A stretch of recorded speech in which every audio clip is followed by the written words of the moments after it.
Hello.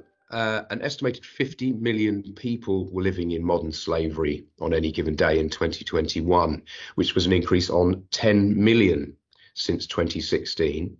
Modern slavery takes many forms and includes forced labour, forced marriage, debt bondage, human trafficking, forced commercial sexual exploitation, and exploitation of children. And as awareness and concern about modern slavery has grown, organisations have come under increasing scrutiny and into the spotlight for their actions, or indeed inaction, on the issue. It's also on the agenda of legislators around the world, with different jurisdictions seeking to introduce laws holding them accountable as organisations for any failure to take adequate steps to address modern slavery in their organisations and supply chains. And this is typically through a focus on reporting and due diligence duties, such as those found in Section 54 of the UK's Modern Slavery Act. There's a growing expectation for organisations to act responsibly and ethically as part of their business operations. Those expectations come from various sources, including customers, shareholders, investors, and employees. It can sometimes be difficult to get issues that don't have a visible return on investment onto a priority footing on the corporate agenda in this context. But it does now feel like the issues of modern slavery are finding their place on that agenda. And organisations are also at the present time grappling with ESG. And whilst the environmental part of ESG does sometimes appear to dominate on that three-letter acronym, the social element is gaining traction as well. So welcome to the latest episode of the DMH Stallard podcast. And in this episode, we're going to be looking at corporate leadership in addressing modern slavery risk. I'm Adam Williams, and with me today to talk about what challenges and also opportunities there are for organisations to lead in this area and play their part in modern slavery compliance and voluntary initiatives as well are Colleen Theron. Colleen is a tri-qualified lawyer and the CEO and founder of Ardia International, a specialist sustainability business and human rights consultancy with expertise in modern slavery. Colleen has a book and a number of published chapters addressing modern slavery in business and procurement, and she was nominated as one of the top 100 modern slavery influencers in the UK in 2018. So we welcome Colleen to the programme. We also have Debbie Venn, with over 20 years of experience as a lawyer and a partner at DMH Stallard. Debbie provides business-ready legal advice, works with businesses on their contracts, dealing with the broader business relationships, looks at supply chain management, and all the matters relating to logistics, including managing risk and liability and terms and conditions. And Debbie specialises in advising businesses in the travel sector and on regulatory matters, IT and software contracts, online trading, website regulation, privacy and data protection, and intellectual property. So all areas where modern slavery can loom large and is highly relevant. And also regular attendee on the programme and a speaker on the programme, Rebecca Thornley-Gibson, partner in the employment team here at DMH Stallard with over 30 years experience herself in seeing what she describes as the good, the bad and the downright ugly in employee relations issues.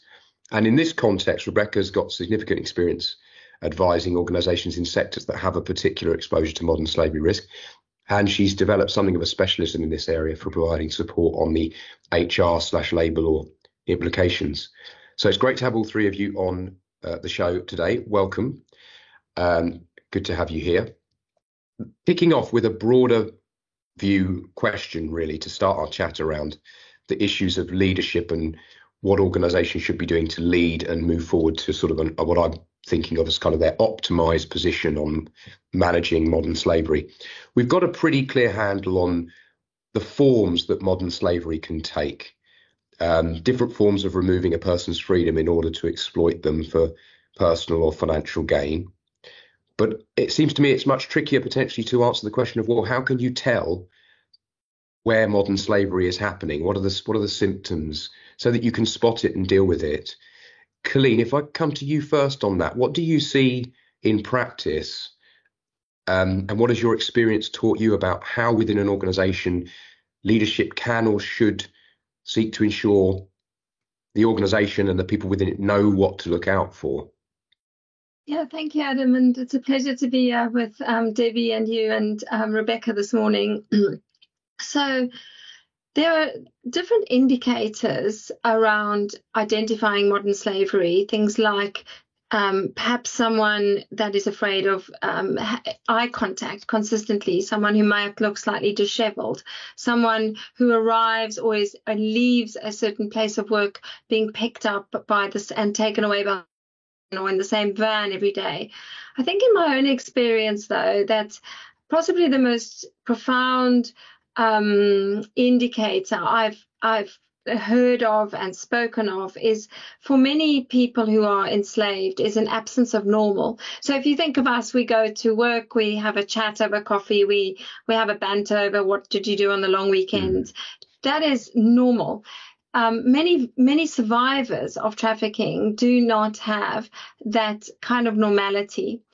So it is very incumbent on businesses to, in the first place, understand their organizations really well and where they operate. And I'm specifically saying operations, not just the supply chain, because I think with this topic, in my own experience, lots of organizations immediately go to supply chain, forget the risk in their organizations. So leaders, management need to spend time to consider who should be trained, who should be given that sense of awareness of what might be happening. What should that training format be to equip them so that if they are unsure of something, they also know what to do. And a really live example of this is actually a company we've been working with. The ESG manager rang me up last week. We've been doing some training with some of their operational teams, and lo and behold, in one of their depots, they think they have an issue around modern slavery. And the critical element then is also, how do you deal with that? So you need to know who you phone. Is it the police? Is it the GLA? So it is incumbent on businesses to be responsible in resourcing and training its managers and the people who might be closest to where those particular issues might be. Yeah, that's really interesting, and that point about it not being isolated to the supply chain, and I think that's right. That the sense I have on the edges of this is there's often a focus on that, and in some ways, Debbie, that brings us, maybe we can neatly bring you in here. Looking at the supply chain, which as we've said is just one part of the broader picture here, does that present a different dynamic in terms of what's visible for you as an organisation compared to what you might physically see individuals doing at a given location? Because you may not actually be in direct contact with and have visibility, might you? Absolutely. And I think the difficulty when you look at supply chain risk generally is that level of direct control has gone, in the sense that when it is within your organization, it is more within your control on what you can do and how you train your staff, what policies you have in place, how you organize your processes to make sure that these types of issues are identified, as Colleen was explaining. When you are engaging a supplier who is a third party separate to your organization, you need to make sure that when you're working with that supplier, that you are trying to you're not passing the buck and you're not passing down the responsibility, directly to them from the point of view of compliance with the issues. But what you want to do is make sure that you're working with the supplier to ensure that you understand operationally what they do to identify these sorts of issues. And yes, it's about compliance, but it's also about making sure that you have undertaken due diligence enough to understand what exactly the supplier is doing to identify those risks.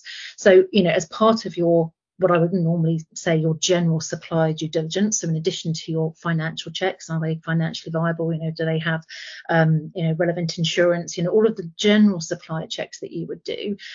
One of the key things, and obviously this depends to a level on what they're doing for you, whether they're providing goods or components or services, the risk of their non-compliance with modern slavery issues will be higher or lower depending on what they're doing. So you have to undertake a form of risk assessment on that supplier to make sure that these issues are can be identified and dealt with appropriately, including any relevant, as Colleen was saying, reporting. How do you escalate those sorts of issues? The supplier will have to have their own internal escalation processes, but they also will need to escalate issues to you if it becomes a problem. The other key thing I just wanted to mention as well is, and this is something that's often governed within your contract with the supplier, but one of the things you need to look at in your relationship is, do they also have the ability to subcontract further? And that gives an even further sort of taking away of the level of control, another level to a different third party. And so one of the things you need to really understand and ensure is that the suppliers are also required to either get approval from you as the engaging party on the ability to subcontract further, or making sure that when they do so, they pass down similar responsibilities to make sure that that subcontractor is also complying with those sorts of modern slavery compliance issues, and putting in place the procedures and processes to identify that. Because it's, you might not have any knowledge of that as the engaging party initially, but your chain of supply needs to have that identification as much as possible to manage those risks.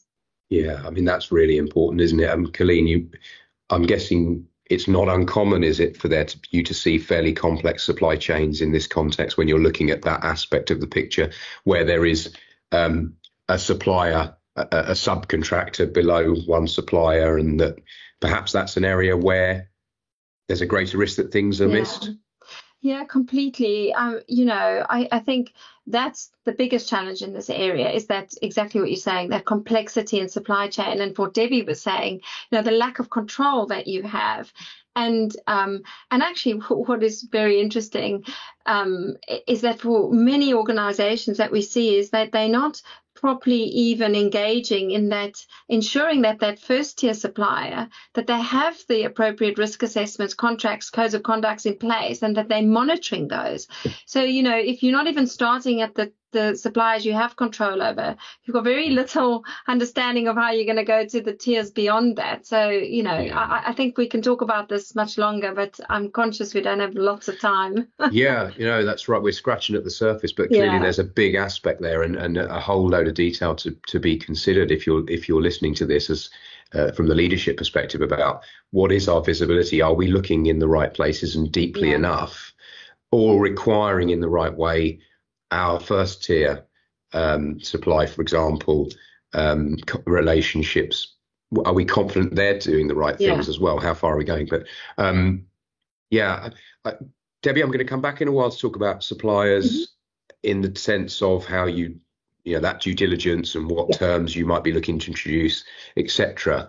But just taking the step back again in terms of the organisation's overall approach. And Colleen, obviously, different organisations will do different things. Not every organisation will feel it can or is perhaps big enough to have a code of conduct that it just imposes on every single supplier, and that either they sign up to or they don't do business with them. It'll vary. But can you give us a sense of what questions, if you're in the leadership team of an organisation, more generally speaking, what questions you should be asking yourself to really test, if I'm a leader, where are we at in my organisation on our journey to having an optimal approach? I say optimal because I think tailored to the organisation and the sector it operates in, and one that means we're achieving any initiatives we also want to put in place ourselves. What questions should I be asking myself as a leader to test that? Yeah, that's a great question, Adam, and so many different aspects that come to mind. I think critically for boards and management, a very key question is, what is our culture? And I'm saying that significantly because if you have a culture that wants to embed ethical practices, that wants to ensure that it reflects a transparent and accountable manner of working. As a board, I think, we're looking at the law asking companies to be purpose-driven. We have additional requirements around that it doesn't specifically relate to the subject we're talking about today, but it does go to that point of, as a board, as a leader, what is our purpose? How are we actually reflecting on social issues in our overall strategy, the ESG strategy or the sustainability strategy?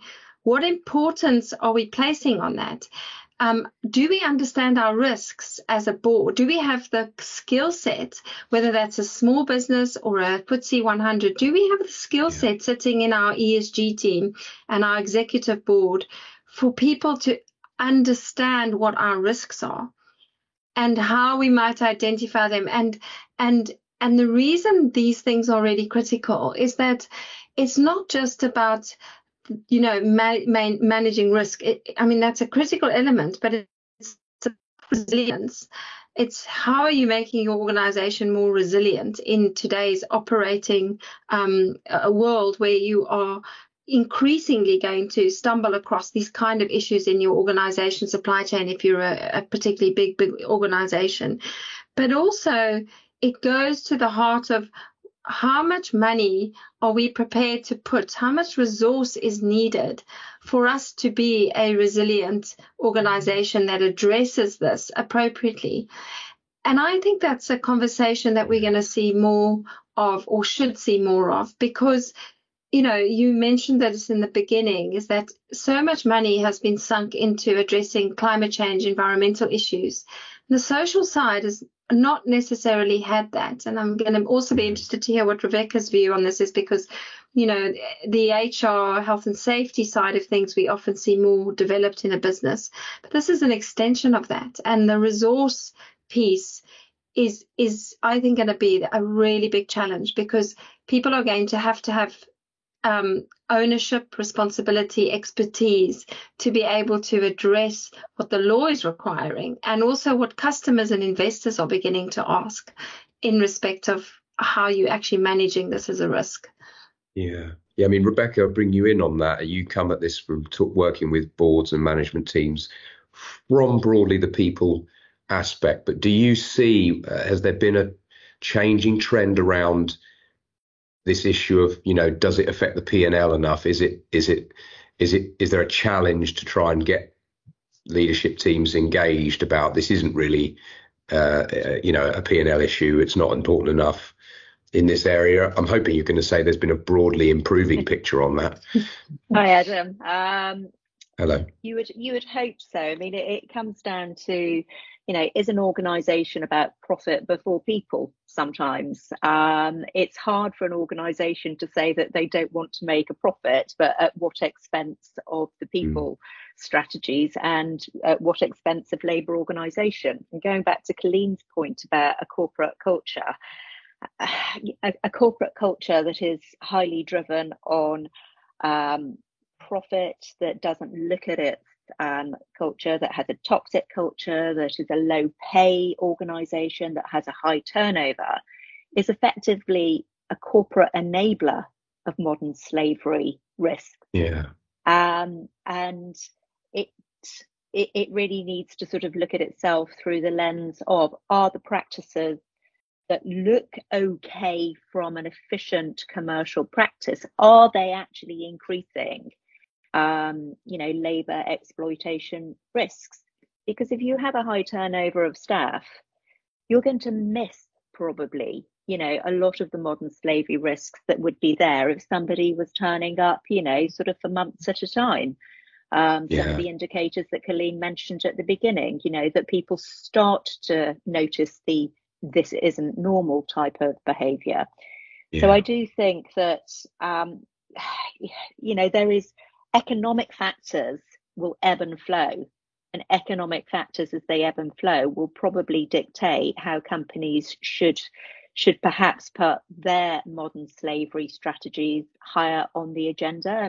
In some ways, in a benign economic environment, modern slavery may well not thrive as much as it would in a very poor economic climate. Yeah, indeed. And what's the role of the HR team then, as you see it, in supporting modern slavery risk strategies? Obviously, there's that interaction with the board. You might have an HRD, whether you do or you don't. More broadly, HR as a function and support to the board has to interact and engage and support. What do you see the role as being in this context? Yeah. I think first and foremost, their role has to be not a standalone role, but a role in collaboration with other senior leadership team colleagues, so they've got to work together with legal, with compliance, governance, with the sales teams. The sales teams that are, driving home that desire for profit, and therefore, when entering into the contracts, perhaps not as interested in some of the supply chain issues that Debbie's been talking about in terms of the more wholesome elements of the supply chain, perhaps in some of the the more profit connected elements of the supply chain. So they have got a collaborative role, and perhaps they have a coordination role with some of those other teams. Not every organisation has got the resources to have a head of ESG or a head of,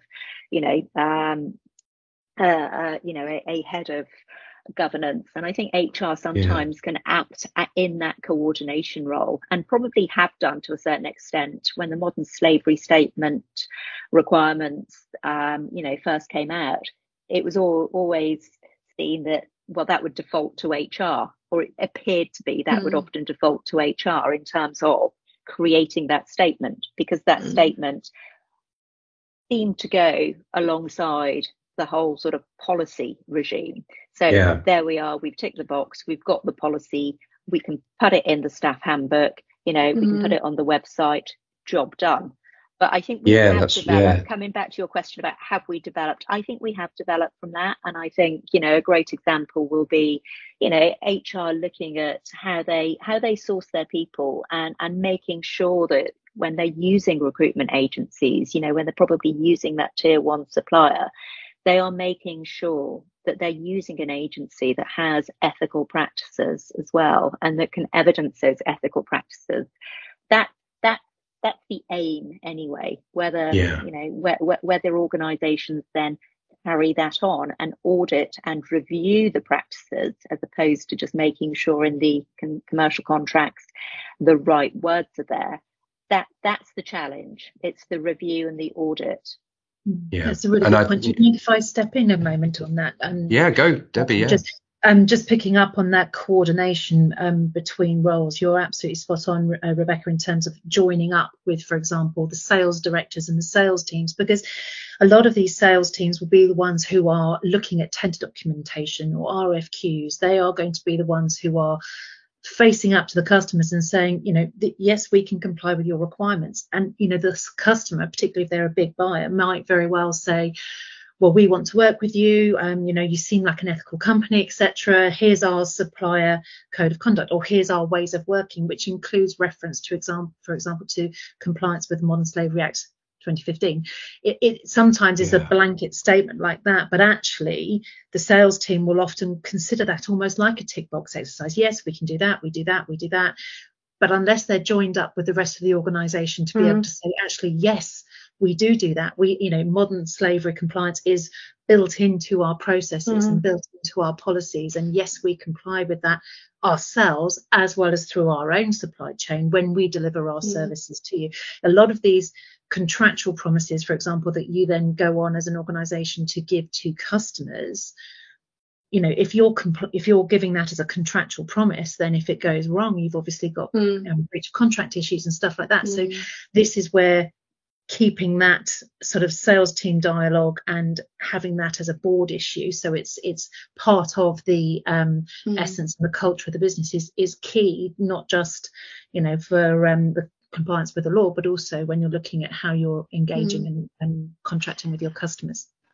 And actually, if I can come in on that as well, I mean, it's interesting you use the term sales. So we would use the term procurement more, sort of more in relation to that role. And what we're definitely seeing is a re-education needed around procurement, because of exactly that point. In as a procurement professional, your KPIs are driven by cost, quality, not necessarily long-standing relationships, or looking at the issues around how ethical an organization is. And the thing that we've been seeing, which kind of goes to all of this, is that without an embedded and integrated collaboration in different departments, you don't get the through flow from tender to procurement, tender to award of a contract, to contract monitoring, to reporting, which for addressing the risks around modern slavery and forced labor is really critical. And the other element, just to say, this, in a sense, I'm really keen to think about this, that beyond just that kind of tick box element of, in a tender, you're required to look at X, Y, and Z. It's actually looking more broadly at, across our supply chain, where is our inherent risk embedded? What is that risk? And what kind of due diligence do I need to do to, beyond asking just for a modern slavery statement, to get a proper sense of whether a supplier is going to fit the model for us in terms of our own, if I was the buyer, in terms of our own business ethics and in terms of our own business risk and management side. So, it's such a key point, is bringing in all these, the different people in the organization and having that coordinated response. Yeah, I mean, this has been a fascinating insight for me, really, talking this through this issue that you've just touched on there, Colleen, going back to Rebecca's point about the role, when she answered the point about role of HR, and it feeds back to your point in an earlier answer, Colleen, about the need to understand the roles within your organisation, who plays what part and who needs what training, therefore, and needs to spot what. That seems to link into this issue of joined up approach, and it seems to be that's a fundamental part of where the HR team might be coming in, because they have the oversight and knowledge that probably others, if I'm in procurement, I have a very solid knowledge and understanding of my own world in procurement. I shouldn't be expected to also know that someone in another team in another part of the organisation should pick up this other issue around the modern slavery risk, because they know this and they know that. You've got the overarching view from HR who can help to build this, to map this out, I guess is what we're saying. You have to map out your organisation, work out who in what role and where should be involved and should therefore know X and do Y in response to Z. Rebecca, you were going to say something there, I think. Yeah, no, I mean, I think, the HR role is, it's a cradle to grave type of role, isn't it? They're seeing everything that, the potential victims are the workers, aren't they? They are the people. Managers. They are there in the role of making sure that those people practices are compliant, are ethical, and really should go beyond compliance, if they want their organisation to be, top tier organisation. Yeah. And I think, that sort of HR, sort of bird's eye view of what is going on in their internal labour market, is absolutely critical. They are closest to the individuals, but closer to, closer than HR are the employees themselves, are the workers themselves, working with their colleagues and being able to feed back should they, should they feel that they're in an environment where they can feed back, any potential issues. And I think that's another HR responsibility, to ensure that there is an environment that allows a feedback of any concerns that people want to raise, be it by way of perhaps more informal concerns, right through to a more formal whistleblowing approach and strategy that employees, need to have if they do want to raise, serious concerns. Yeah, I mean, I want to come back to Colleen on this point around the people element, because I think one thing is it seems to me it's not dissimilar to the experience that I and others had with GDPR, for example, where everybody jumped to the conclusion, well, that's HR's problem and HR will have all the answers. And actually, it wasn't an HR problem for so many organisations. It was kind of you look at it and you said, most of the data that's really risk related and critical isn't the employees' data. It's the data over here with these trading connections and ratio. And actually, HR shouldn't be expected to know what that is and how it works, et cetera, et cetera. Similar sort of thing here, that HR is pivotal to the people element and drawing this joined up approach together, but it doesn't have all the answers across the organisation. So, Colleen, on that issue, and thinking not specifically of HR as a function, but of the people across the organisation. I think I know the answer to this from the way the conversation has been going, but I will put it to you anyway. What importance do you place on the role of the individual or collective groupings of workers across an organisation in this overall picture? And I guess probably more importantly in terms of an insight, because I think you're going to tell me it's really important, is do you find that it's overstated or indeed underestimated within the organisations you work with in terms of they're not putting enough emphasis on the person or the people around the organisation, or they're putting too much on it? Yeah, it's a tricky question. It's not an easy question to answer. I mean, only because there's a lot of other thoughts that are going in around from what Rebecca has said and from you've been saying. I mean, it's interesting. I mean, HR, I think, just on Rebecca's point, I think HR has the ability to really facilitate some very strong programs around that. But interestingly, from my own experience, when I started working on these issues, primarily as a sort of kick-off from the Modern Slavery Act, we saw HR holding this a lot more than we do now. We're seeing a shift to other people in the organization. So legal counsel, company secretaries are suddenly seem to be looking at this a lot more, and perhaps even in procurement. But to your point about the worker insight, I mean, an approach that I think is still quite immature for most organizations is actually looking at impact to people, not just risk to the business, but actually risk from negative impact to people, which is a principle set out under the UN Guiding Principles on Business and Human Rights. And I know that takes us possibly outside of what we're talking about today, but the reason I've referenced it is because actually the principle around understanding impact to people goes to that point of, what are my workers saying? How much emphasis am I putting on collectively getting an understanding of what they're doing with my workers in my supply chain, and how do I do that? And historically, we also see very few reports on whistleblowing from modern slavery, but there's often a reason for that. It's the way things are set up. They're not set up in a way that I might be comfortable to give a call to. I might not know where to go. I don't know who to ring, and the person answering the call might not know anything about forced labor or modern slavery, and so they don't report it back to the right person. So I let perhaps Debbie and Rebecca also have some thoughts on this, because I could speak a lot about this worker piece. It's really fascinating, because Rebecca and I can look at it from the perspective of working on employment law aspects of them. We don't get that many whistleblower cases involving modern slavery. I don't think I've ever had one that was a modern slavery whistleblowing. I think I've had health and safety more generally. I think I've had fraudulent expense claims. It's really rare in my experience. I think there's a big issue about what the simple fact of calling it modern slavery is not helpful. Yeah. Because people see that phrase or hear that phrase and say, oh, it can't happen within my organization. My organization is quite a sophisticated corporate organization. There is absolutely no way there could be modern slavery with all the connotations that probably sort of brings to people's minds in terms of criminal gangs and, violence, criminal offences, which, all of those things may have their place.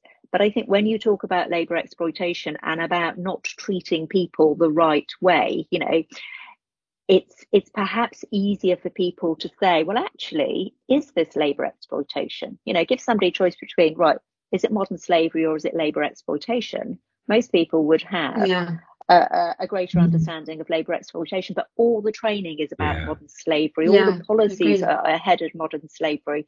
So the communication, communication, sort of the employee rights in this area is really important. Is that? Do you think, Colleen, is that because that expression has come out perhaps because it emphasises the seriousness of the issue? If you talk about modern slavery, slavery is a hugely emotive and word, very serious issue. It was great in terms of grabbing attention and saying, if we're talking about this issue, it's called modern slavery, it's a massive deal. But inadvertently, it means that for the worker going about the day-to-day life, they go, well, nothing I see is serious enough to be labelled that. I mean, it's very interesting because when the conversations were being developed in the Home Office around Section 54 and the wording, there was a massive debate with quite a lot of lawyers weighing in about use of word modern slavery. They in fact wanted human trafficking to be used because it's defined internationally, protocol, and it's a known definition. And what actually transpired was that actually this term modern slavery had been captured from America, California Transparency Supply Chain Act. And there was very much this sense that by making it more shocking that it is about modern slavery, that it would come to the attention of people more. And I mean, certainly, if you look at people's awareness of it in this country compared to 2015, it's the media has really built that awareness. And in fact, Australia, when they were putting a Modern Slavery Act in around reporting, also used that term. But it is too high. It is often too high a bar. And I worked for 3 years with a BSI committee in developing guidance, which is available, and I'm sure Adam, we can share a link if people want to know where it is. It's downloadable on guidance to organizations on how to address modern slavery. We had the same kind of conversations, and there is a recognition, exactly as Rebecca said, that it's almost too high a bar, and actually for the large part, with the work we do, we very much couch it around forced labor and exploitation. Modern slavery, yes, but actually teaching people to look for the signs of exploitation and vulnerability, which will lead to forced labor exploitation, which may or may not lead to modern slavery. Yeah, it's really interesting because maybe that's one of the areas where we're seeing that the education piece is really important, both at leadership level and then trickle down. As to I sort of said glibly at the start, we kind of know what modern slavery is, and that's not the tricky bit, it's spotting it. But actually it's kind of, well, maybe we do, but we're all at a different point on the spectrum of that, and it's not quite such a straightforward point in this, and that the language can be helpful but also unhelpful. It's just a fascinating discussion. I'm conscious of our time on this. I did want to touch on with you, Debbie, this point around managing risk in terms of, we've talked about the people a lot. What about processes, but specifically documentation? How do we set expectations, possibly contractually, possibly otherwise? Yeah, and I've touched on the sort of the customer side, and some of the processes or things that we want to be putting in place from an operational organizational perspective will be customer led, because we'll be wanting to work with various customers, and a lot of their requirements will need to flow down into our processes. Which obviously then affects how we hold ourselves out as businesses, sort of, with your modern slavery statement, what are you representing in your reporting and your statements to say this is how we operate, this is what we've got in place. But then looking at that further down, when you're looking at working with suppliers as an organization, there's how do you tie that in as well, so that you're not requiring obviously your suppliers to have exactly the same level of compliance as yourselves, but you at least need to understand how they are operating and what they're doing, as I said earlier, in terms of compliance. So, obviously there are tools you can use to do that, and you've mentioned a supplier code of conduct before, so it might be that we have our own supplier code of conduct. They might have their own. They might have their own code of conduct where it says, when we work with third parties, these are the principles that we adhere to, which is great, shows that they're taking responsibility for it. But they might not have that, and particularly in certain sectors where you are working with organizations that are based in other countries that don't have the same levels of importance placed on these sorts of issues, then it's a harder task to get them to join up on those sorts of points. So some of the things we might want to ensure we've got with them is making sure we've got a proper supplier contract which deals with a lot of these points, so requires them to comply with applicable laws, requires them to escalate and notify of issues that they become aware of that they need to let you know about, and depending on their performance tasks, you having the ability as the engaging party in your supply chain in this instance to go and audit those third-party suppliers. What checks can you do on those third parties? Do you want to reserve the right, particularly if they're in another country, to go and visit their premises?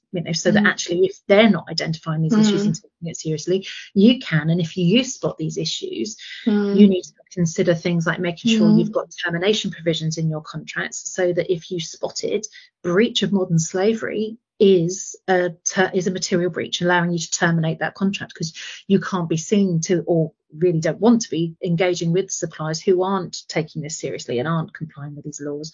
So it's really key to try and build in some of those protections, I think, within those types of contracts. And we mentioned earlier on about potentially restricting the ability for that supplier to subcontract further. Again, it's trying to make sure we're bringing in not control, as such, in a sense, it's not your organization's control, but trying to make sure that you've got some tools within your contracts with the suppliers to make sure that you can try and manage and govern that relationship as best as possible to adhere to the modern slavery principles and compliance, and make sure that things are in place around, depending what they're doing, safety checks if they're manufacturing plants, are they taking care of their employees, making sure there's not enforced labour conditions, things like that. So I think, I could go on into a sort of a deeper dive on those, but those are sort of the high level issues I think we need to consider when engaging with suppliers to make sure that from a supply chain perspective, you're getting some level of risk management around that. So, highlighting and identifying these issues, having that as part of your risk assessment and checklist with the suppliers that you engage with, but then flowing that into the actual contractual documentation or other tools that you're using in place with third parties, getting their copy of their insurance certificates, things like that, making sure that they are compliant with other things and have ability to cover off liability issues under the contract. But it's around the processes and trying to review those and making sure that we can get some compliance. And not just putting it in a drawer when you do the onboarding bit and going, that's done. So you can hear from you talking through it. It's an ongoing thing. Exactly. And, you might want to build in, as I said, like an audit process, but just having a regular review with the supplier to manage that relationship, because you'll get more out of it as well at the end of the day. And it might be that you're helping them with their compliance, but at least you're then engaging with the responsible supplier. I mean, if I could just say, the audit piece is really interesting, because there wasn't a sense that people would want to retain that kind of right when I first started looking at or working in this area. But without that opportunity, what we've seen with recruitment scandals, without being able to go in and actually look at where is the money going to, you're left in the lurch. And we've seen this in cases in the UK where, criminal gangs have actually infiltrated recruitment agencies. And if they were, the findings were that there were maybe 5 or 6 people working in a particular operation, and all of them had their money paid into the same bank account. Now, if something had alerted the client, and they had a right to audit, they might have been able to spot some of this earlier on. They haven't. I mean, there's a case, there was a big legal case around this a few years ago, but so that audit, I think what we've seen, I mean, from Rebecca was saying, what you were saying, Adam, Debbie saying, is that the other challenge in this is that it's a very fast-moving issue, and you're dealing with criminals. Criminals are clever. They're not stupid. They know how to keep ahead of the game, and they will try and keep ahead of the game. And so people are playing catch-up. And if you listen to what Rebecca's saying about HR and Debbie about procurement, perhaps myself around leadership, training, all these elements have to be knitted together, even to produce the most basic modern slavery statement, because it covers all these elements: risk, due diligence, policies, training, that kind of thing. And I think, if anything, hopefully this conversation will make people think about how do you build those cross-functional trainings and teams to address the point. Yeah, absolutely. It's certainly, I'm sure it will. It's been a really fascinating discussion, and we could go off down several of these avenues and spend a whole day talking about some of these things. And indeed, there'll be opportunities for that to happen with each of you in different forums going forward. But I mean, you kind of start. I was going to come to you, Colleen, as our special guest today with the closing question, and you might have started to touch on it there with what you were just talking about in terms of the importance of this being fast moving. But what I wanted to ask was, bearing in mind our objective today was about identifying the key challenges and opportunities for leadership. Where should the focus be? And this is a difficult question. A couple that I've asked you, which are not easy to answer today. What would you say, in your mind, is the key development, or if not development, area of progress or change, whether that's beneficial or challenging for organizations in the next, say, 3 to 5 years? Where would, if you're going to pick one thing for leadership to be aware of, either as an opportunity or a threat, where would it be? Am I only allowed one thing? Well, you can have two, and then I'm going to. Don't you know me, Adam? I can not just do one thing ever. All right, two. Two. Yeah, it's a massive question. I mean, I think succinctly, the point about accountability and really transparency is embedded now increasingly in law and in expectation, be that investor, be that people, be that employees. And I think that's the point that leadership is going to have to grapple with, is how do I attract and keep the best people who want to be aligned to purpose, who want to be engulfed in a culture where they see impact and authenticity and leadership. And how do I keep abreast of the law? Because whilst the UK might not have as much laws in this area as we're seeing everywhere else, the majority of companies who have complex supply chains are going to have to address these issues with customer requirements. Yeah.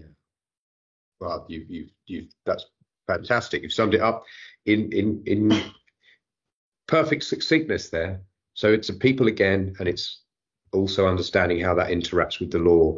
So the real tangible, and then the kind of academic and legal. Thank you so much, everybody. That just leaves me to thank Colleen, Debbie, and Rebecca, all three of you, for your time and insight today. It's been really fascinating.